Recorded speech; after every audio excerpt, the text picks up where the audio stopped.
Welcome to episode 34 of the AMT podcast. I hope you're all having a good week, as always. This is my sixth four-figure week in a row. So still riding out this gravy train. Going to be a lot tougher to do so this month since the Ashes has concluded. And Test cricket doesn't make a return till the end of the year. Currently trading Goodwood, which is a bit of an overrated festival, barring the feature races. So looking forward to Ebor at York in a few weeks' time. Anyway, today I want to follow up on last week's episode when I touched on a concept called competitive advantage. And I want to speak more on this because to whoever's listening, if you can figure out certain variables that I'm going to highlight in this video, then you'll save yourself a lot of time, money, and energy. A lot of the principles in this video are inspired by the chapter on talent from Atomic Habits, so that's well worth a read. So in life, you want to play games where the odds are in your favor. And I think the first place you should look for answers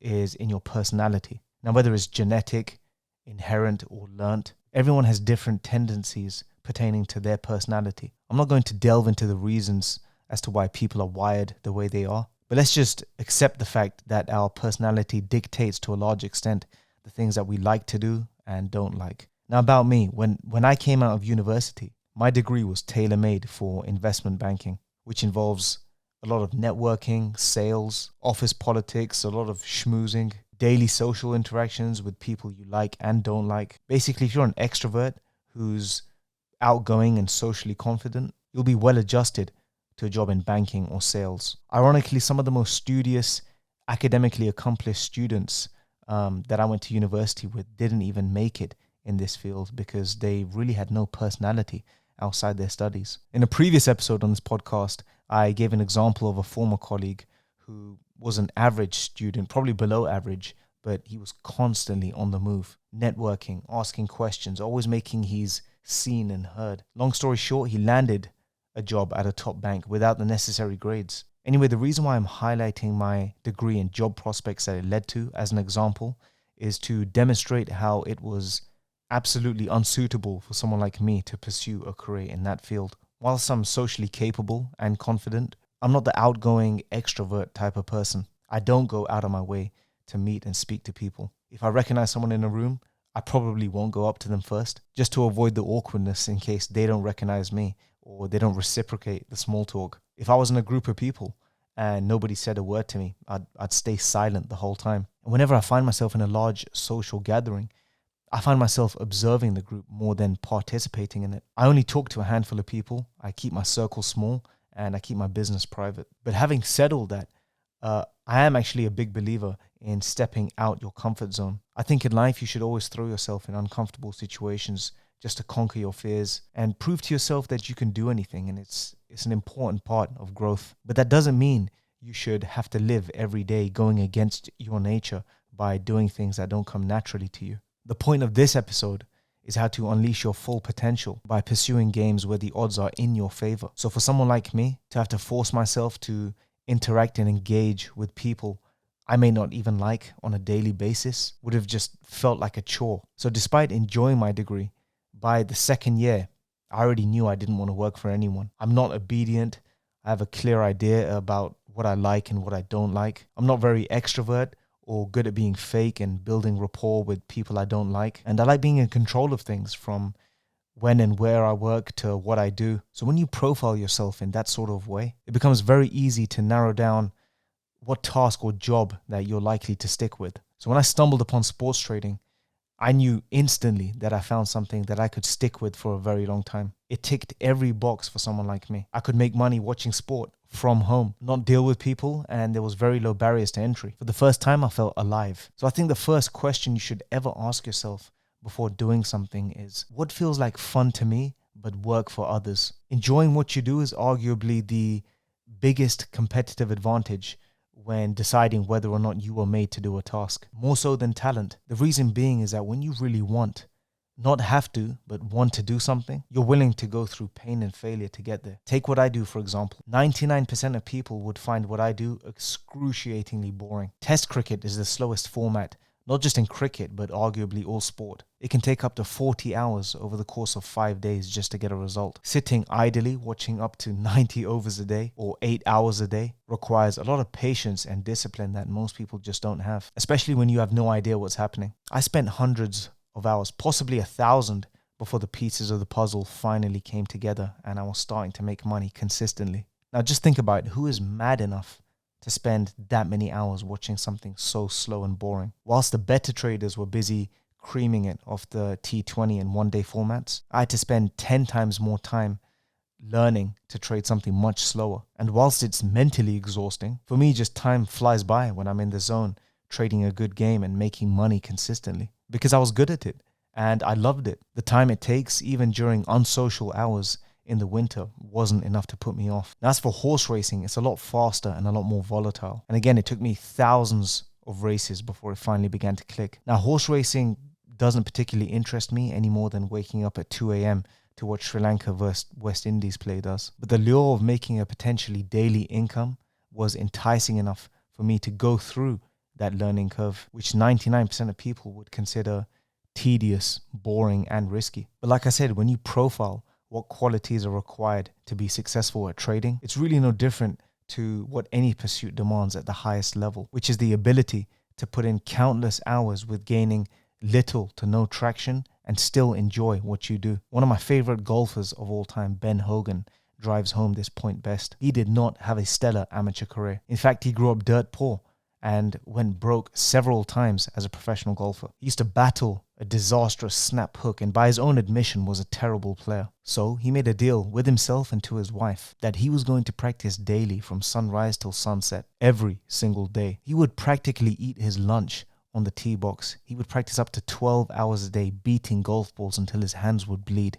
and he would even play up to 36 holes a day on occasion. Many of his contemporaries say that he practically invented practice. Now, he did this for 10 years before he even won his first tournament as a professional. After his first win, it sparked off an unprecedented run in professional golf where he went on to win 9 major championships despite a near fatal car crash in between. He's now widely regarded as the greatest ball striker of all time. He's revered for his single-minded dedication to the sport and his contributions to swing theory. Now, what possesses someone to work that hard for little or nothing to show for such a long time, despite not having the amateur pedigree, despite going broke several times, despite not winning for 10 years? Well, Hogan, in his own words, said, "Practice worked like a charm for me. I just loved to practice, more so than winning tournaments. I couldn't wait till sunrise so I could hit golf balls." Now, practice is the most boring and most tedious part of improving when it comes to golf. It's a task that 99.9% of players begrudgingly do, yet he handled the task with absolute joy and fulfillment. It's hard to beat someone who's doing the hard things joyfully. Now, the second question touches back on what I said earlier with regards to personality traits and ability, which is what comes naturally to me. When have I felt alive? When have I ever done a task that feels like it was designed for me? And where am I getting results that other people seemingly struggle? Now, admittedly, some of this is down to sheer luck. There are people in this world who are not only born with a unique set of abilities, but they're also placed in the right environment, which is primed to unleash their ability to the fullest. Look at Floyd Mayweather, arguably the greatest technical fighter of all time. His father was an elite contender. Both his uncles, Jeff and Roger, were both world champions. What did you think was going to happen when you have a prodigiously talented child with a prodigious work ethic, growing up and training with world champion uncles? Get a legend. Look at Nelly Korda, the world #1 female golfer and a major champion. Her sister is a winner alongside her on the LPGA tour. Her brother is a professional tennis player on the ATP circuit, making millions of dollars. Their father is a former world #2 tennis champion and Grand Slam winner. Their mother is an Olympian and a former ATP tennis pro. Is it any wonder that the kids went on to be superstar athletes? Or look at Warren Buffett, the greatest stock market investor of all time. His father was a congressman and involved in the investment business. He educated his son and even took young Warren to the New York Stock Exchange when he was 10 years old. Warren bought his first shares at 11. He was already starting businesses and investing his money at an age when most kids hadn't even decided whether they wanted a scooter or a bike for Christmas. Now, as if learning about investing from your father at that young age was not lucky enough, he just so happened to study at college under the tutelage of the legendary value investor Benjamin Graham, and the rest is history. The most elite achievers not only play to their strengths, but they're also placed in an environment which is suitable to unleashing their ability. And yes, that's luck. Most of us don't have all those breaks. For every Warren Buffett, there's hundreds of thousands of people born with great temperament that's primed for investing or trading, but won't be billionaires. For every Gisele Bündchen, there's thousands of 10 out of 10 girls who you will walk past in the street and sit next to on the train and will never be Victoria's Secret angels. Life is too short, and for most of us, our childhood has already sailed by without even realizing we have a talent.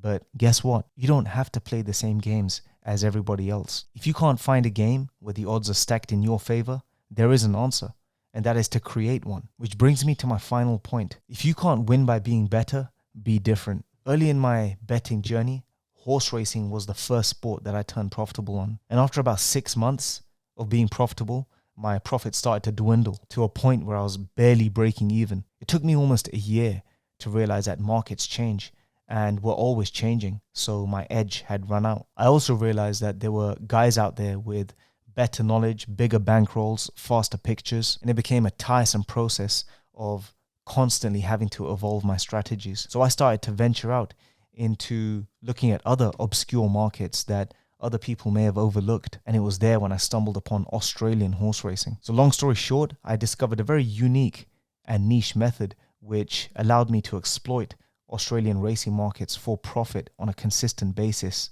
without even watching the race. The money matched on certain tracks in Australia were comparable with the UK racing tracks, but with wider spreads and higher volatility compared to UK racing, where the prices are closely butted together on the back and lay side. And when you couple that with the fact that there's no drones or bots or any shrewd money, whilst everyone in the UK was asleep, I'm picking up easy money every race, every weekend. And to this day, nothing's changed. Take Test cricket as another example. As I said earlier, the better traders are busy making fast money on the shorter 20 over and 50 over formats. Test cricket's just not worth their time, since these whales with 6 or 7 figure accounts, they just place 1 or 2 bets, set and forget. Because I'm operating at a much smaller scale,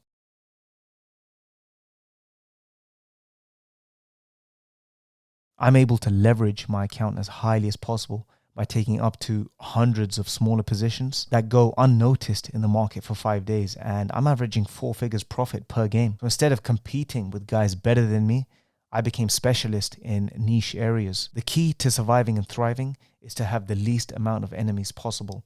That way, there's more for the taking. Take this YouTube channel as another example. YouTube is saturated with plenty of good channels discussing strategy, how to back to lay or lay to back, unders or over goals market, how not to lose money, etc. There's guys like Khan Berry, who's created his own niche by doing an amazing job detailing the pitfalls of the gambling industry. Then there's guys like Peter Webb, who do a brilliant job discussing strategy and theory. So instead of going head to head with those guys and trying to outdo their content, I carved out my own niche. I figured I'd talk about my own personal journey and the lessons I've learned along the way. I give my own thoughts and feelings on different topics. I even offer a glimpse into the daily reality of someone who does this full time. I've managed to create my own audience because a lot of you can resonate with someone like me, as I started my journey on a very similar path as to everyone else. So this is my own very unique way of contributing to the conversation. And finally, there's my live streaming group. There's so many ebooks and training materials out there, but there's nobody, as far as I'm aware, that's live trading, literally showing their price ladder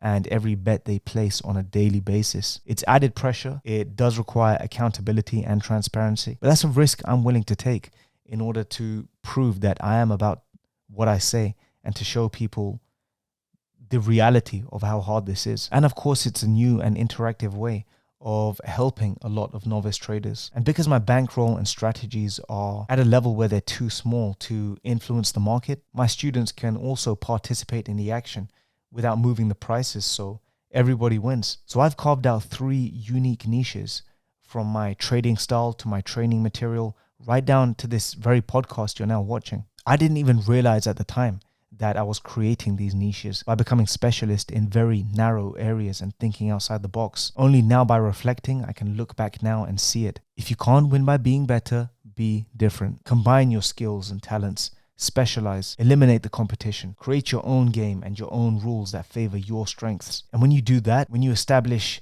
your very own unique competitive advantage, work never feels like a chore. If you're good at sales, you don't have to work for a stock brokerage or a big firm where you're competing with tens of thousands of applicants. Teach yourself how to write good copy and pitch your offers to businesses. If you're good with social media, look at the local businesses in your area. Try and find their profiles on social media. If they're slacking or lagging behind, approach them. Tell them you'll handle their online presence for £500 a month. The internet has opened a Pandora's box of opportunities you wouldn't believe. There's kids out there literally getting paid 50 to 100k per video on TikTok by brands. KSI, the biggest influencer in the world, he started out by streaming himself playing FIFA, and he wasn't even one of the best. In fact, nowhere near one of the best. But because he was so funny, he had an infectious laugh and a big personality, he built a cult-like following of millions of people around the world. He carved out his very own niche without even being the best FIFA player in the world, who most of them you probably wouldn't even heard of. There's a wave of professional golfers out there who will never be good enough for tour level. So they specialize in long distance tournaments and they're making hundreds of thousands of dollars a year. There's e-girls on the internet selling their bath water for 500k. There's girls buying houses and cars just by selling pictures of their feet. There's girls making 6 to 7 figures a month off OnlyFans. Now, however you feel about those last few from a moral and ethical standpoint is a separate conversation. But the point I'm making is that by combining your skills and your talents and specializing, you can carve out a niche out of absolutely anything. I can give dozens more examples, but you get the picture. Your unique personality traits and genetic advantages don't eliminate the need for hard work. Rather, they point you in the right direction as to what you like, what you'll stick with, and what you'll focus on. Instead of spinning your wheels for nothing by either pursuing endeavors that you're not suited to or where there's too much competition, you can now bear the fruits of your hard work much more easily. So hopefully I've given you guys some food for thought. Don't forget to like, comment, subscribe, and share where possible. And I'll see you guys in the next episode.